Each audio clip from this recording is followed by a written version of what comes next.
Hello and welcome to Footy with Fletch. This is episode 4 with the great Brad Johnson. So let's go through Brad Johnson's highlights in his playing career. Played between 1994 and 2010, kicking 558 goals from 364 games. He was the Charles Sutton Medal winner at the Western Bulldogs in 1999, 2002 and 2006. He was the Western Bulldogs leading goal kicker in 2001, 2005, 2006, 2007 and 2008.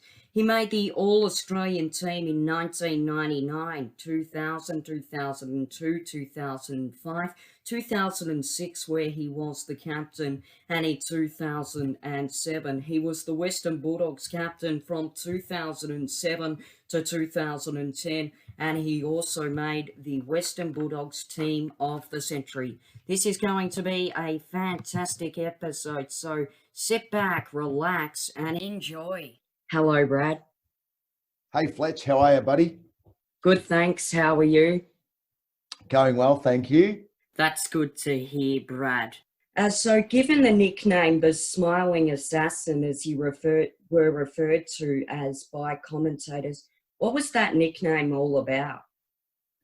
Oh, look, Fletch, I think it was given to me by a great commentator known as Rex Hunt, who I'm sure you're well aware of, and he brought that name out there after one game, I think, where I may have played pretty well and was smiling the whole time through the game. So that was one aspect of it, I suppose, Fletch. And I love footy, mate, and I love being around it and the footy club, and was very obviously happy to be in that environment and living in that world.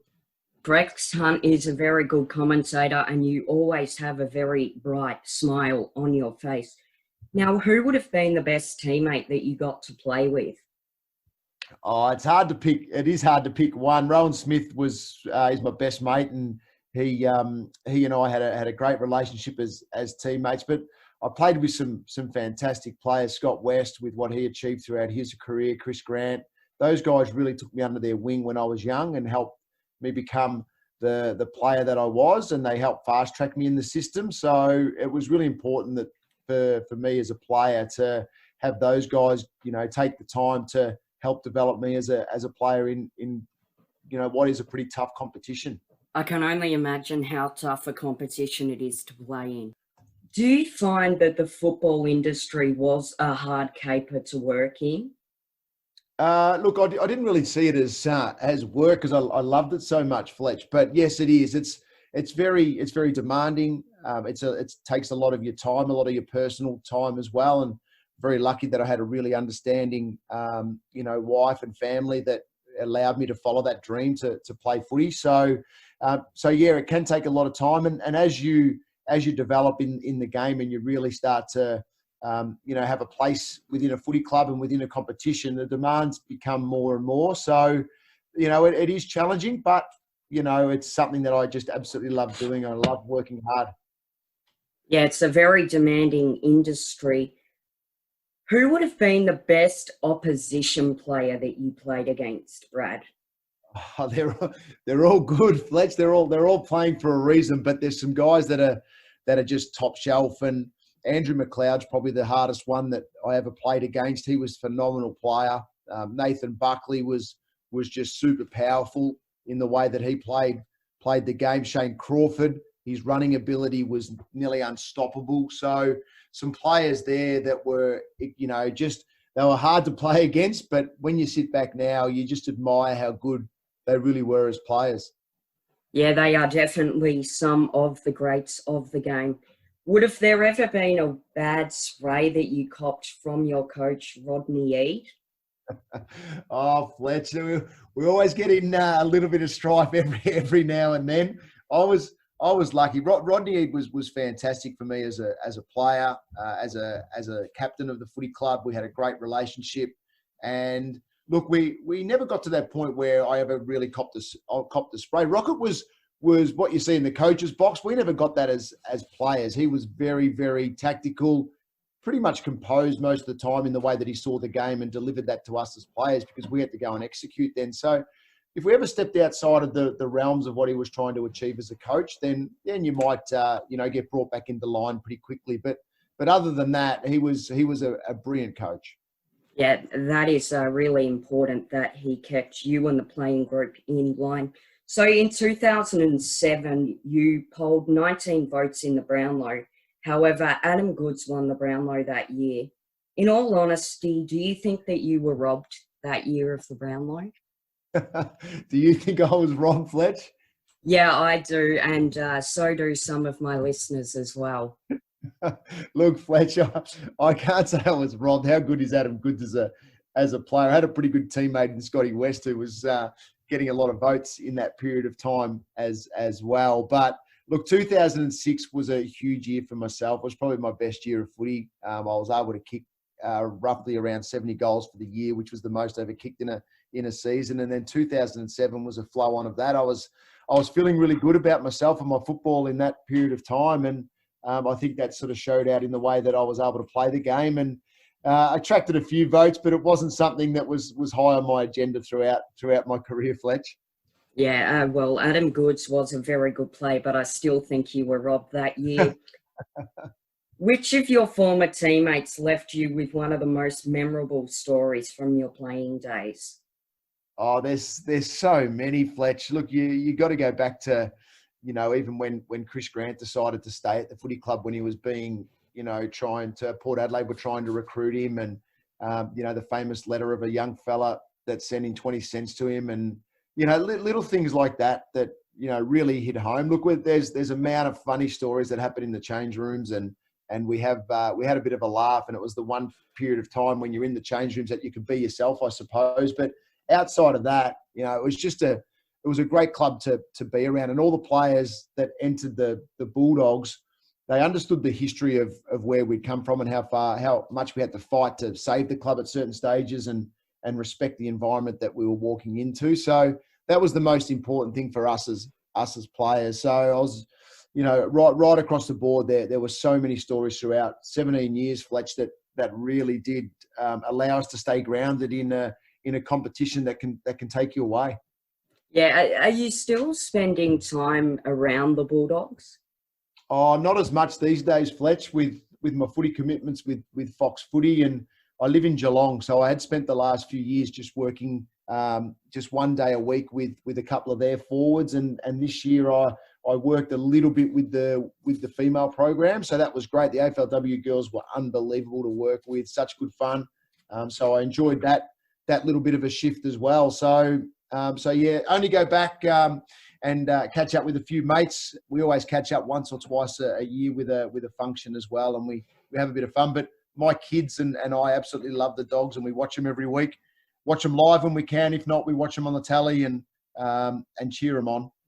Yeah, they're a very good football club. What was it like when Gary Moorcroft took one of what many people refer as one of the greatest marks of all time on your shoulders?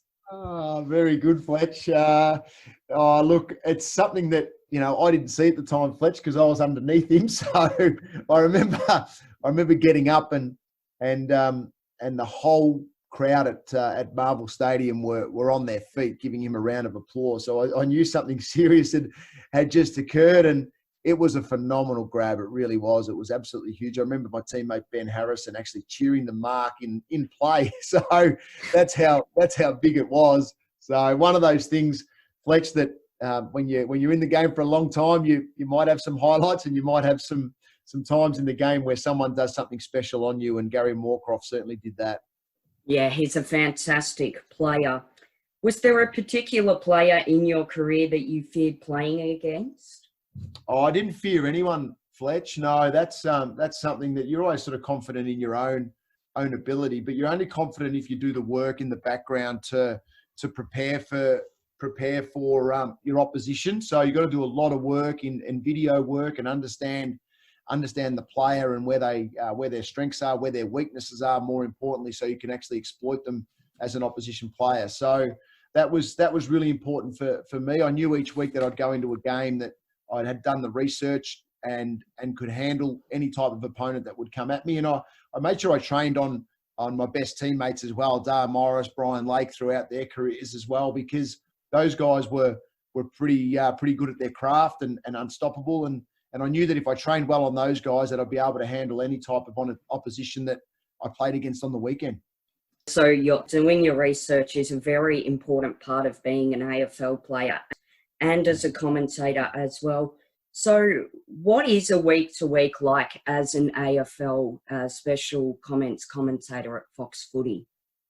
Oh, Fletch, you've experienced match day with us, which was good fun, and you can see how we're such a good group and we work well together. We do rely on each other a lot at Fox Footy, because there's so many games that everyone has to be across. That if I haven't watched a certain team or been live at a certain team for a couple of weeks, then we can call on each other to get some information about what others have seen. We certainly use we use all the stuff online, and we research everything. I make sure I listen to all the coaches every week with their press conferences, basically post game, and then leading into the next match. You're following what the players are saying, but when you have to interview them or the coaches on match day, we're looking at all the stats leading into the game. So you're spending a fair bit of time each week working out, what to sort of work on and what to bring up come match day. And it varies. As I said, we may have some weekends you might have 3 games, some weekends you might have 1. So it varies each week in the amount that you have to sort of put into it. But overall, you've just got to have a nice little structure that can allow you to, once again, prepare well, so that you can call the game effectively. And when the game goes a little bit quiet or a team gets a big lead, you've got some stuff there that's important that people might want to understand. Research is very important with commentary, and it was great fun to call that quarter with Fox Footy. Now, do you have any embarrassing end-of-year footy trip stories, Brad? Plenty of those, Fletch. But no, we loved our time together. We made sure that most of the playing group went on our trips every year, and we just enjoyed that opportunity to get away as a group for a small period of time. To be honest with you, Fletch, because you work so hard throughout the year and you're really disciplined in your approach to life and the game, and to step away for a couple of days and just relax and have a swim and a couple of drinks together is always a little bit of fun. So we enjoyed it. We had a bit of fun with our trips, but also remained.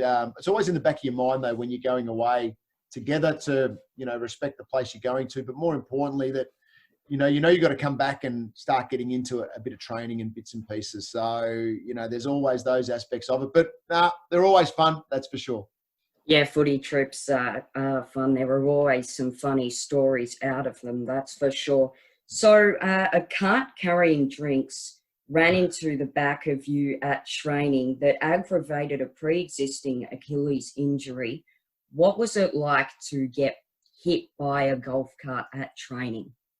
Oh, it wasn't great, Fletch. It was a complete accident, of course. And I actually still wonder today who brought golf carts onto a footy field. But anyway, that's the way it happened. I was just mucking around, having some shots at goals, and unfortunately got clipped by the golf cart. Had a little box underneath it and hit my Achilles. It didn't hit me that hard, but it was hard enough to make the Achilles swell up again. So I missed about a month of footy, I think, on the back of it. And look, really chased my tail for the rest of that year. But that's okay. I was 34 years of age, Fletch, and I was pretty much knew in my mind it was my last year of footy anyway. It would have been good to finish on a real high, but unfortunately we got knocked out in the prelim final again that year to St Kilda. So it was a good year. It was a little bit frustrating, but that's the way it is. I got through my whole career, Fletch, with hardly any injuries, so I was one of the lucky ones. Yeah, you definitely were lucky, having a very sort of not many injuries in your career. What have you been doing while the 2020 AFL season has been postponed due to COVID-19?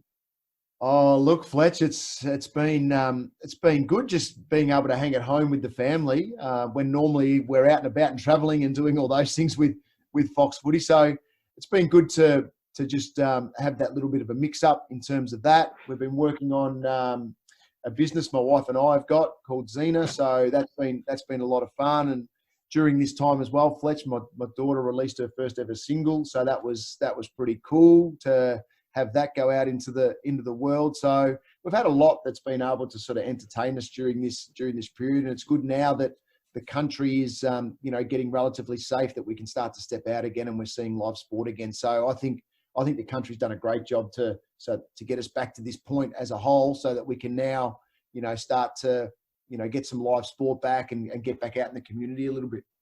Yeah, it's going to be great to have live sport back. Where does your daughter Ella get her musical talents from, Brad? Is it from you? No, definitely not, Fletch.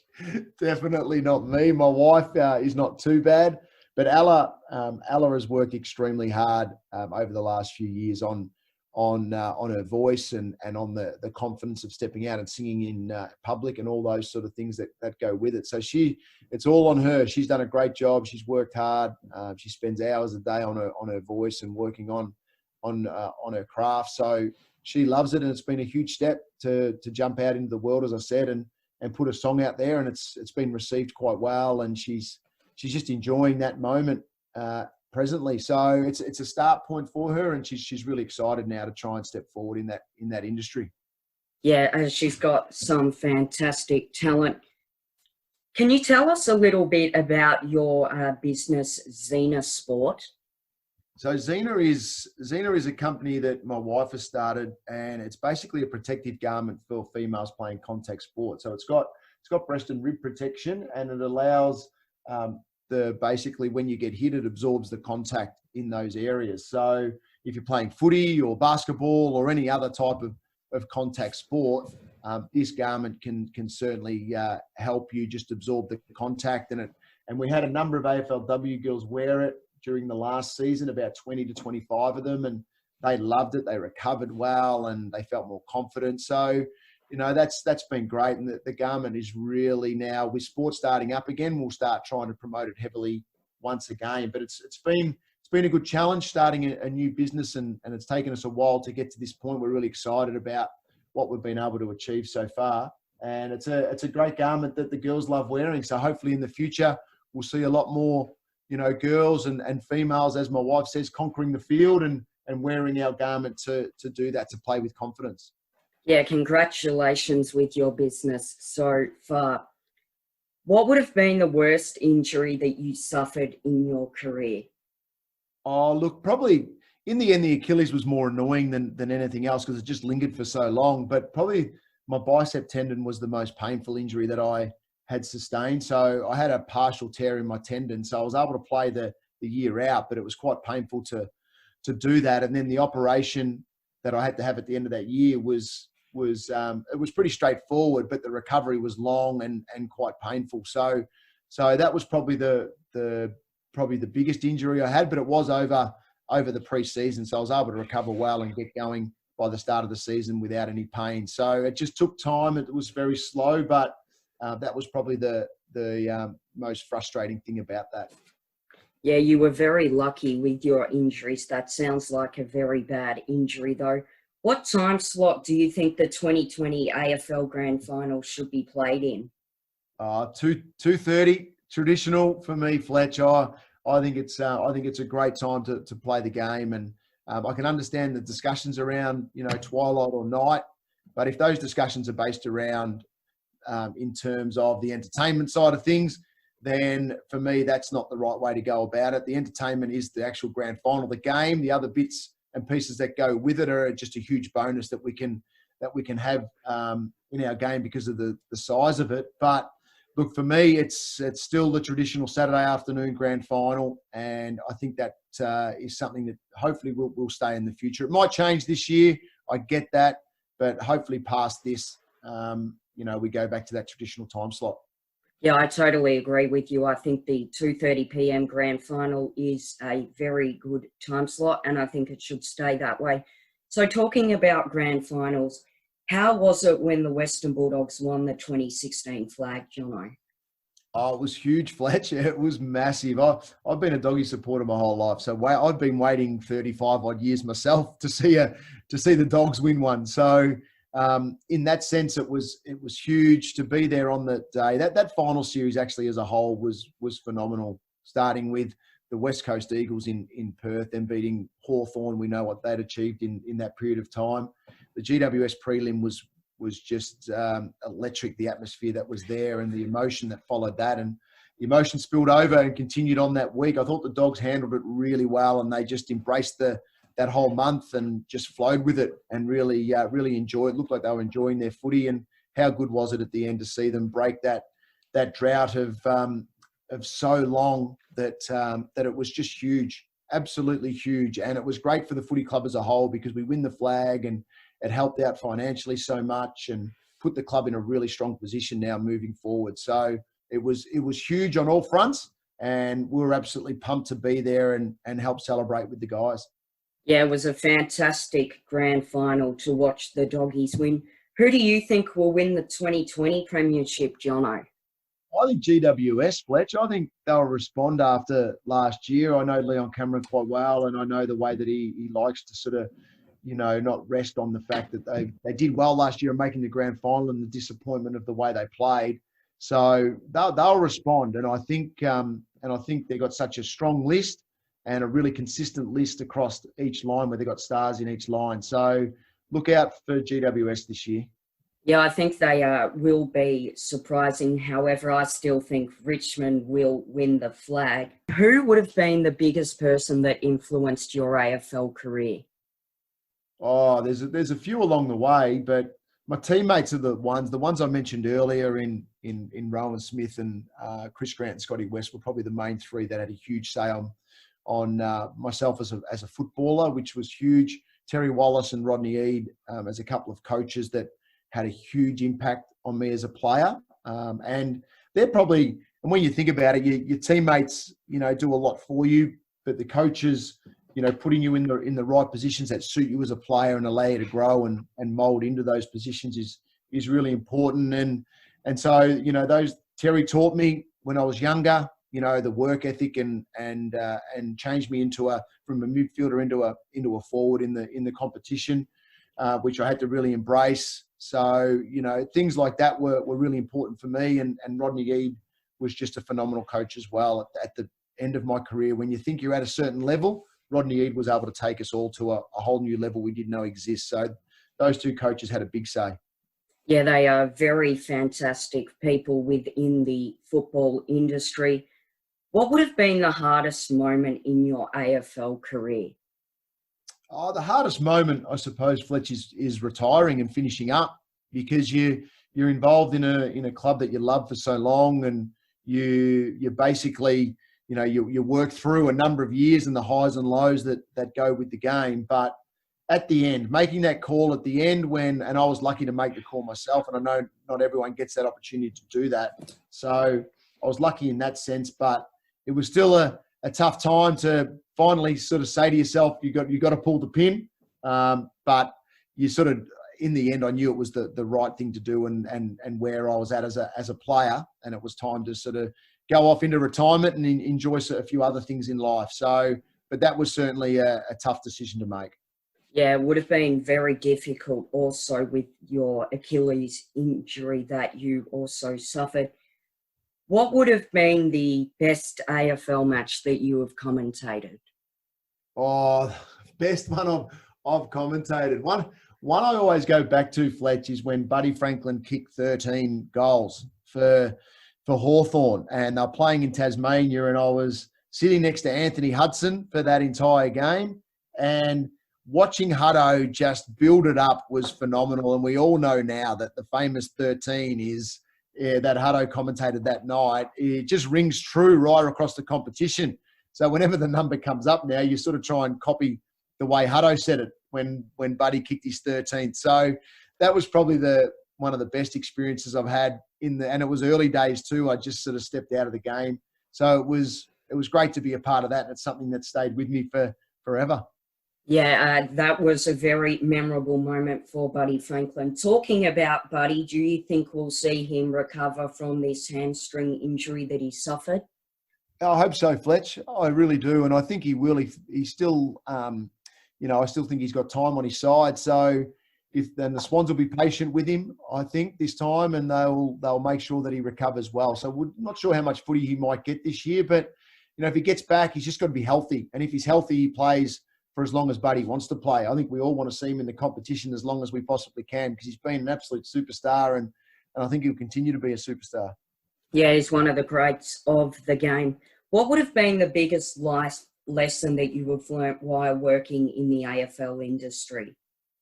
The biggest lesson would be around, I think preparation and work ethic are the two most important things that come into it. And they're things that don't take talent. So we're always sort of instructed along the way. And that's where Rodney Eade was so good, that you build a really strong base to the way you want to play or the way you want to be as a person. And I think if you can live that base, then, that's the most important thing. And in footy terms, a lot of those things were preparation and work ethic and those sort of things that weren't the talent of kicking, marking, handballing and all those sort of things. It was really about your mental approach to that, which then allowed you to do all the other things really well, and you really wanted to be motivated to do them. So they're probably the two biggest things. Yeah, that is very important. That's what I've heard from a lot of people that I have interviewed so far.